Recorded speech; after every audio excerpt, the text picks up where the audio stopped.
speaking of trades, the Niners clearly want to trade Mac Jones, but they probably want to trade him for a second-round pick, maybe a early third they would take.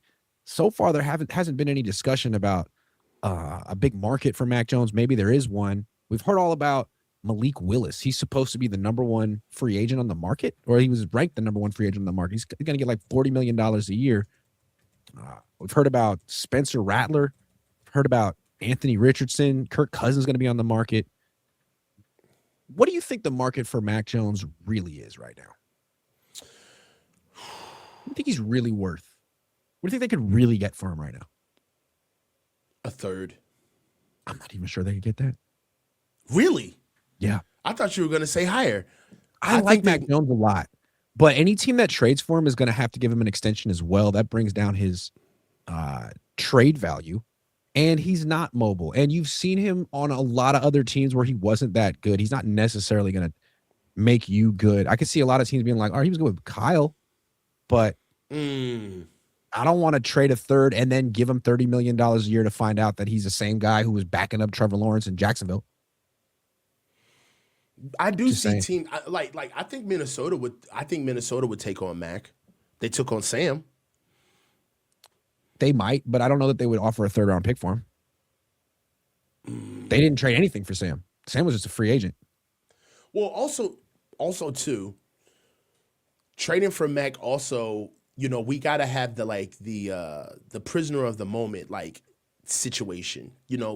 Trading for Mac when everything is calm and you have all the time in the world to really assess what he is and what you would have to pay for him. I do agree.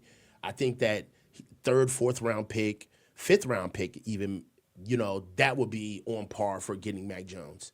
But if the Niners hold on to Mac, and something happens during the draft and you got somebody where they're panic buying, and you gotta. I wouldn't move Mac unless he was inside of a panic window. That's what I would do, right? So a panic window would be right before the trade deadline during the season next year, right before the draft or during the draft this year. I wouldn't give anybody time to really see what they're buying. You know what I mean? Like I would make somebody acquire Mac under duress. It just seems like people are like, well, there's going to be a huge market for Mac because there isn't a really strong quarterback class coming out in the draft. But I don't think that's really the point. I mean, Malik Willis is going to go to a team. He's a free agent, and he's going to take precedent over Mac. And then there's also Kirk Cousins. Like Minnesota could trade a third theoretically for Mac Jones and give him an extension, or they could just not trade anything for Kirk Cousins, bring him back, give him a 1-year deal. He'd probably be cheaper.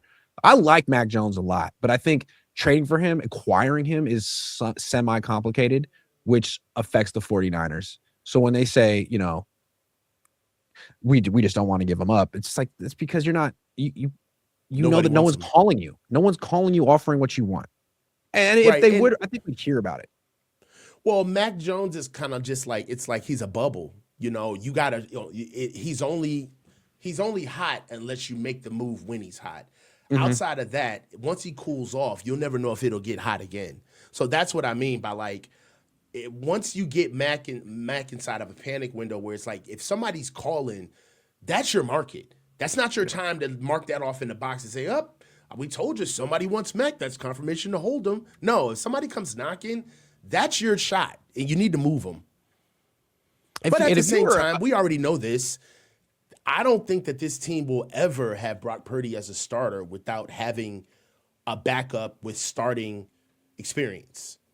That's true. We're not going to move on from Mac unless we pick up Kirk Cousins. It's like also, why trade for Mac when you could just sign him next year? You could just wait. Yeah. If you really wanted to trade for a quarterback, what about Spencer Rattler? I wouldn't be surprised if there's a lot of interest in him. He's younger than Mac Jones. He's still on his rookie deal. You could get him for 2 more years and not making a decision about whether to extend him. You could probably get Spencer Rattler for a 4th round pick. So if you could get Spencer Rattler for a 4th, why am I trading the 3rd for Mac? Only thing about Spencer Rattler is that he's had no success. He's had consistency. Team success. He's 1-13 as a starter. But honestly, when I was in New Orleans, I was impressed by him. I thought he was better that day than Mac. He was good against the Niners. I mean, I don't know that he turned the ball. I don't think he turned the ball over. He's mobile. He's got a pretty strong arm. He's kind of small. He's a little Brock Purdy sized. I like Spencer Rattler. I think he's pretty good. And it's like, yeah, he started off 1-13. So did Darnold. So did Steve Young. Like, I think we're learning more and more not to write off young quarterbacks. You know what I mean? Personal with me. I need to get over myself. Yeah. I didn't like Spencer Rattler on the Niners. He wouldn't be 1-13. I followed him in college, and I really was a bit not of a jerk, right? He had a bad reputation. He was a huge jerk in college. Yeah. So that's why I don't. He seemed like he got humbled. I don't know if that he is humbled, but he got humbled. Yeah. Yeah, he did get humbled. Yeah.